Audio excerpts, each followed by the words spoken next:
Hello and welcome to Tricks PH.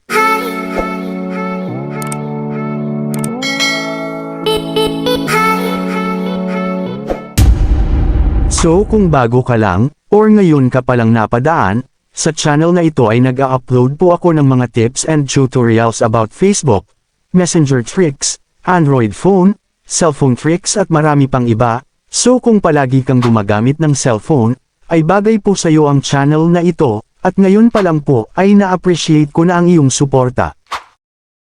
So ngayon, ay simple at basic lang po ang tricks natin, kaya ako muna ang magtuturo nito, para kay Tricks PH, at ang tricks natin ngayon ay kung paano hindi malaman ng jowa mo, na binasa mo yung mga message sa messenger ng phone niya. So basic lang po ito, at maaring yung iba ay alam na ang tricks na ito, so kung interesado ka sa tricks natin ngayon, keep on watching, and let's proceed. So for example, ay nakigamit ka sa phone ng jowa mo, ang gagawin ay i-open ang messenger app sa phone ng iyong jowa.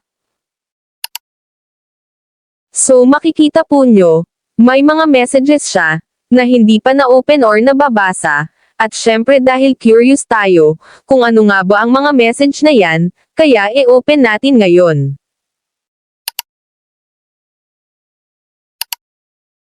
I-open nating lahat, ang mga message.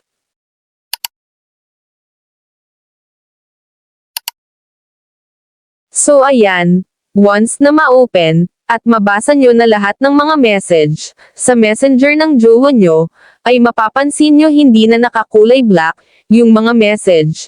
Ibig sabihin ay na-open at may bumasa na nito, kaya once na isinoli natin ang phone ng partner or jowa natin ay malalaman nila, na binuksan at binasa natin ang mga message sa phone nila. So ganito ang gawin nyo, i-long press ang message, at ganito ang lalabas, then i-click nyo ang, mark as unread.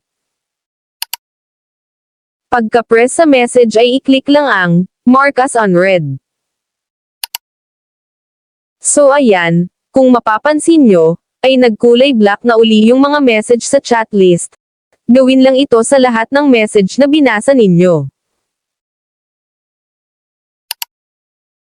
So ayan, kulay black na uli at naka-unread na yung mga message na binasa natin, so sa ganitong paraan, ay hindi na malalaman ng partner or jowa mo, na binasa mo pala yung mga message sa chat list ng messenger niya, kasi nga ay naka-unread na ang mga ito.